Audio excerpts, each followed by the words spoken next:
April 1945. Red Army artillery pounds the German capital at a rate of 36,000 shells per hour. Above ground, Berlin is disintegrating into rubble and flame. What the world saw when the war ended was a city reduced to skeletal ruins. The deepest of these descents began not in wartime desperation, but in 1940, when Nazi engineers drew plans for a structure called the Tiefbunker. Literally, the deep shelter. 8 floors, 38 meters down. Construction crews worked in 3 shifts around the clock. The labor force swelled to 250,000. Most of them prisoners, forced workers, concentration camp inmates trucked in from Sachsenhausen. By 1943, the network had expanded beyond any single blueprint. New tunnels branched from old ones. Bunkers connected to subway stations linked to the sewer system. The Führerbunker was not one structure, but 2, an upper level called the Vorbunker, and below it, the Führerbunker proper. 18 rooms sealed behind a steel door weighing 4 tons. But the Führerbunker was only the most famous piece of a puzzle that covered 120 square kilometers. Across Berlin, identical structures rose, or rather, sank, into the earth. The Zoo Tower, the Humboldt-Thane Flak Bunker. Each shelter was a city in miniature. Ventilation shafts pulled air through charcoal filters designed to scrub out poison gas. Diesel generators the size of railway cars provided electricity. By the winter of 1945, these shelters were no longer theoretical. RAF and USAF bombers hit Berlin in waves. Operation Thunderclap alone dropped 2,500 tons of incendiaries in a single night. Survivors described descending into noise that never stopped. The hum of ventilation, the throb of generators, the wail of infants echoing down concrete corridors that stretched farther than any light could reach. There were no clocks below. The network's true scale emerged only in fragments. In 1947, Soviet engineers submitted a report claiming they had surveyed 8 distinct levels beneath the government quarter alone. What no one could explain was why so much of it seemed designed for something beyond mere shelter. Rooms with no purpose, corridors that doubled back on themselves. Declassified Gestapo records hint at a project codenamed Adlernest, the Eagle's Nest, though not the Bavarian retreat that bore the name. Documents describe a strategic reserve installation with indefinite sustainability parameters buried beneath the Chancellery Gardens. The official story is that the Führerbunker was demolished by the Soviets in 1947, then buried under rubble when East Germany paved over the site to build apartment blocks. But demolition crews reported drilling charges that never detonated. In 1990, after the wall fell, a German historian named Reinhard Klemm gained access to Soviet military archives in Moscow. Construction began in 1940 using 250,000 forced laborers. The deepest sections reach 38 meters below street level. Total tunnel length exceeds 120 kilometers beneath the city. Berlin today is a city that has learned to forget its underworld. The government quarter was rebuilt over the old sites. Streets were rerouted.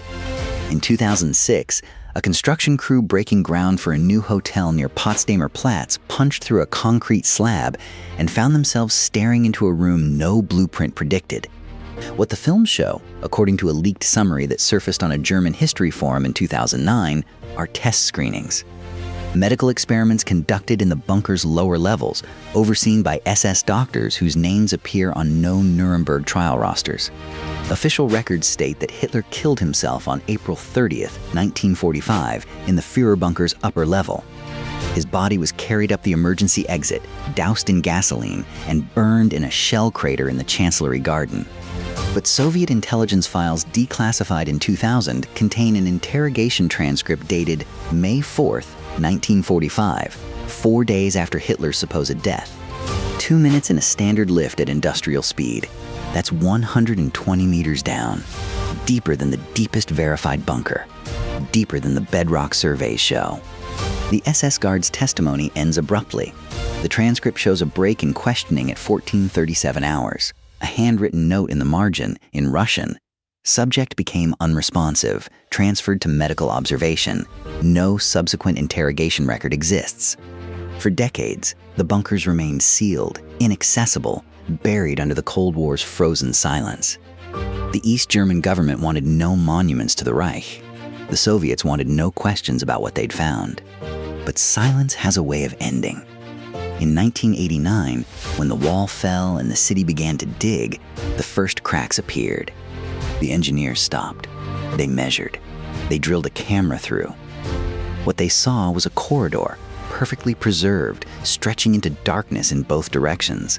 The walls were stenciled with Gothic script, nur für Reichsführung, only for Reich command. Over the next decade, as the city rebuilt, more segments surfaced. A parking garage foundation in Mitte collapsed into a stairwell that spiraled down 4 levels. Each discovery was documented, photographed, and quietly sealed again. The German government had no desire to turn the Reich's infrastructure into tourist attractions, but a pattern was emerging. The finds weren't random. They formed a grid. In 2003, a historian named Dietmar Arnold pieced together something no one had attempted before, a composite map. The network wasn't built around Hitler's chancellery, as everyone assumed. It radiated from a point 400 meters northeast, directly beneath what had been the Reich main security office, Himmler's fortress, the nerve center of the SS. Arnold's map showed 8 descending rings, each deeper than the last, connected by a central shaft. The upper 3 levels were administrative: offices, communications, storage. Levels 4 and 5 held dormitories and medical stations. They were vaults. Reinforced chambers with blast doors rated to withstand 500 kilograms of TNT. The blueprints, stamped Geheimreichsach, secret state matter, listed no contents, only capacity, 12,000 cubic meters of secure storage. Main shelter walls are 2. 5 meters of reinforced concrete air filtration systems could sustain 65,000 people for weeks. The Führerbunker alone required 1,500 cubic meters of concrete. What were they hiding? The obvious answer: records. The SS kept files on 11 million people. Names, addresses, genealogies, interrogation transcripts. Evidence of atrocities that could hang 1,000 men. But Arnold found something else. In September 1944, the Reich Ministry of Economics authorized the transfer of 4,200 crates from the Reichsbank to an undisclosed location in central Berlin. No destination was named, but the timing matched exactly with the completion of Level 7. And the tonnage, 630 metric tons, exceeded the weight capacity of any above-ground vault in the city. For decades, treasure hunters have combed the rivers and forests of Bavaria, chasing legends of Nazi gold trains. But they were looking in the wrong place. The real question was never where the Reich hid its plunder. Soviet reports from May 1945 are vague on this point.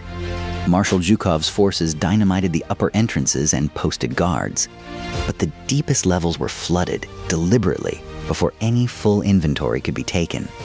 In 2011, a team from the Berlin Underworlds Association finally gained permission to enter one of the sealed sections, Level 3, beneath the old Air Ministry. They descended with cameras and moisture sensors, expecting ruins. The air was stale but breathable. The lights still worked. Desks sat exactly where they'd been abandoned, typewriters beside them, papers in the drawers. On the wall of one office, a calendar was frozen at April 29, 1945. They moved deeper. At the end of a corridor, they found the shaft Arnold had predicted. A vertical tunnel, 8 meters wide, descending into black water. They lowered a sonar rig. They couldn't pump it. The volume was too great, and the risk of destabilizing the surrounding foundations too high. So the lowest 3 levels remain submerged, untouched since 1945. Whatever is down there is still down there. But the mystery deepened when they examined the shaft walls. Scratched into the concrete, barely visible, were tally marks. Hundreds of them, grouped in 5s, running down the first 10 meters. Someone had been counting. Days, perhaps. Near the waterline, they found something stranger still. A steel grate, welded across a side passage, and behind it, tools. Shovels, pickaxes, a pneumatic drill. On the floor, boot prints in the dried silt. The team leader, Holger Hoppel, measured the boot size. European 43, standard Wehrmacht issue. But the tread pattern didn't match anything in the German military catalog from 1945. It matched a Soviet army boot, produced from 1947 onward. Meaning, someone had been down there after the war, years after, working in secret, trying to get through that grate, trying to reach whatever lay beyond it. And then, for reasons unknown, they stopped. Happel filed a report with the city. He requested permission to bring in divers, to map the submerged levels, to finally answer what the Soviets had found or hidden. The permit was denied. The official reason: structural risk. But the story doesn't end there. In 2017, a construction crew renovating the old Tempelhof airport, itself built atop a massive Nazi bunker system, broke through a wall and found a passage. The deepest documented level reaches 37 meters below street level.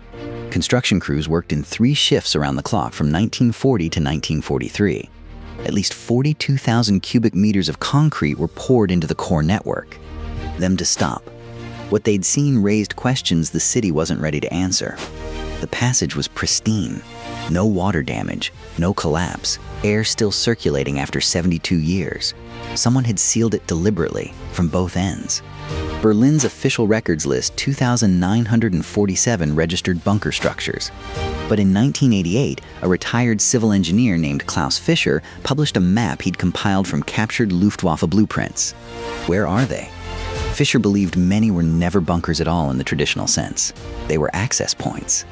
In 1953, East German workers demolishing ruins in Mitte unearthed a steel hatch beneath a collapsed cellar. It opened onto a stairwell. The Stasi sealed it and classified the find. The chamber appeared on no blueprint. April 1945. The Red Army is 15 kilometers from the city center. Inside the Führerbunker, Hitler orders the activation of Protocol Nebelung, the systematic evacuation of critical assets to the deeper levels. A Soviet intelligence report, declassified in 1992, describes the capture of a German officer near Alexanderplatz carrying blueprints for something called Anlage Süd, Installation South. The officer was interrogated for 6 days. He confirmed the hub existed, that it was operational, that it could house 12,000 people for up to 3 months. The Soviets launched an immediate search. They found 5 access points in the American and British zones, all sealed with demolition charges. In their own sector, they found nothing. Modern Berlin is laced with sinkholes. Every few years, a street collapses, a building tilts, a construction crew falls through a floor. In 2004, a section of Wilhelmstrasse dropped 2 meters overnight. The city filled it with concrete rather than excavate. This is standard procedure now. When a void is found, it's filled, not explored. The official reason is safety. In 2011, a group called the Berlin Underworlds Association, legally permitted to study the bunker systems, accessed a passage beneath the old SS headquarters. They found something that shouldn't exist: electric lighting, still functional.